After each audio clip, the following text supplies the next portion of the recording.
Okay, so good day everyone. So for today's report, I will be reporting the latest trend in security.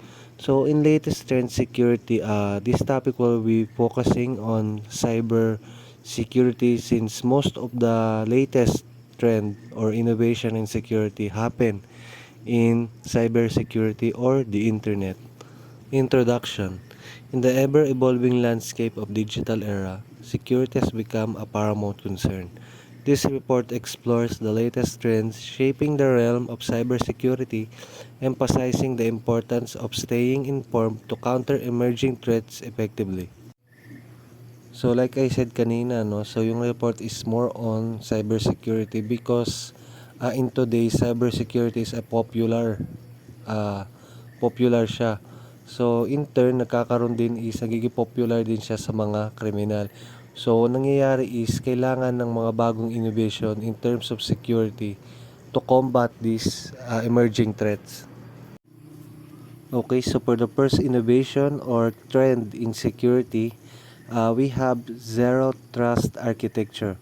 Zero Trust Architecture is a paradigm shift from traditional perimeter-based security models.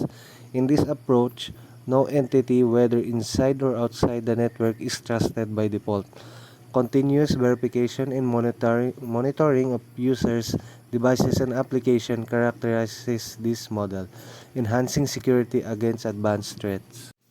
So, ang idea sa Zero Trust Architecture is, example, pag magsa-sign in ka sa social media account mo like FB, Facebook, minsan hindi na hinihingi yung password mo, lalo na kung yun yung lagi kang dun naka-login. Kasi ang nangyayari dun is, nire-regard ng Facebook yung cellphone mo as a trusted device. So, since siya ay trusted, pwede kang mag-login without using your password, without entering your password.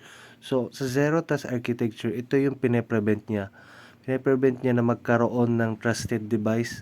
So, every time na magla-login ka or papasok ka sa system nila is you are constantly monitored, yung device application. So, walang nangyayaring so mas secure talaga siya. So, ganyan yung idea sa Zero Trust Architecture.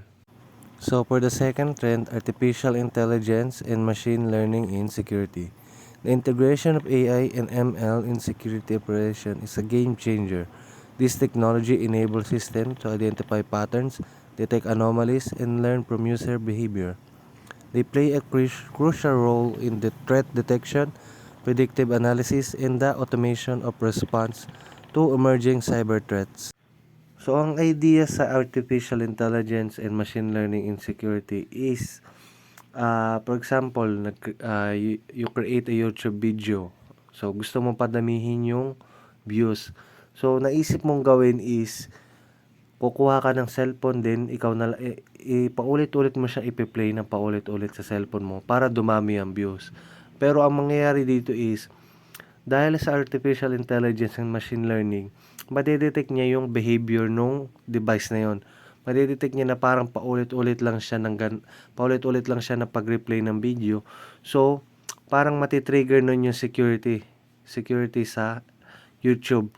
And hindi makakount yung video na pinapanood doon sa device na yon. Kasi nga, makikita doon sa pattern na parang hindi tao yung nagmamanipulate but murag parang program lang siya. So, it will not be counted in the views, no? So, that is the idea of artificial and machine learning in security. So, it can detect patterns. So, once it detect patterns, it can identify if it is a threat or hacking. So, that is the idea. So, the third trends in security is multi-factor authentication advancement. Multi-factor authentication has evolved beyond traditional methods. Biometric authentication, behavioral analytics, and adaptive authentication are emerging as more robust solutions. This advancement enhance user verification and protect against credential-based attack. So, ang idea sa multi-factor authentication advancement is instead of kailangan mo lang ng email and password, you need another or other you need to pass other authentication to proceed your to proceed to your action. So, for example, ito is sa GCash, no?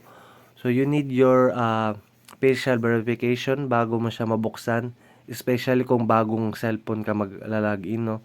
You need to place your face in the camera and make sure na ikaw talaga yung nagsasign in sa account na yun. So, hindi mo basta-basta ma-open ang isang GCash account kung alam mo lang yung number and PIN.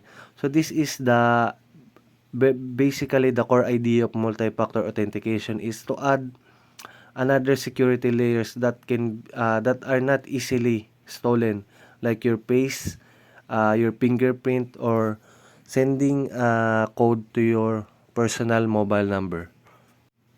So next is blockchain insecurity. Blockchain technology extends beyond cryptocurrencies, offering enhanced security. Its decentralized and tamper-resistant nature makes it a promising solution for securing transaction data and identify in various applications beyond financial systems. So blockchain insecurity is mostly common sa mga cryptocurrencies. Unang-una is yung blockchain is transparent. So madali lang siya matrace sa user. So in case nagkaroon ng problema, madali mo lang mahanap yung may liable dun sa problemang yun. Pangalawa is hindi nababago yung information sa loob ng blockchain. So once na nagkaroon ka na ng finalize sa transaction mo, hindi na siya ma-edit basta-basta ng kung sino-sino man. So walang walang magkakaroon ng nakawan o ano man. So number 3 is blockchains are decentralized, so there is no single entry point to their database. So ito yung mga katangian ng blockchain na kaya siya magandang gamitin sa mga cryptocurrencies, no? So that is the idea of blockchain insecurity. So the last and number 5 trends for my report is privacy and data protection. Global regulation such as the General Data Protection Regulation have influenced security practices. Privacy and data protection are integral components of modern security strategies, with organization prioritizing user privacy and ensuring compliance with regulatory requirements. So, ang idea sa privacy and data protection, unlike sa the first 4 trends na more on software siya, no? Ang privacy and data protection is kind of a law or batas. So, ito yung batas na kung saan nakakaroon ng kapangyarihan or nakakaroon ng rights ang isang tao about sa kanyang data privacy or mga data privacy and protection. So, ang nangyayari dito is yung mga kumpanya, hindi sila basta-bastang nagre-release ng data or hindi nila basta-basta pwedeng baguhin, i-release dahil merong privacy and data protection. Kasi once na nilabag nila yan, pwede silang habulin ng mga consumer. So, ang role ng privacy and data protection is more on mas mapatatag yung security environment ng cybersecurity. Kasi kung in case na magkamali ang mga service provider or mag-leak sila, pwede silang habulin nung mga consumer nila. So that is the idea of privacy and data protection. So for the conclusion, this report has delved into the latest trends in security, highlighting the dynamic nature of cybersecurity in the IT era. Staying informed about these trends is crucial for individuals and organizations alike to navigate the digital frontier securely.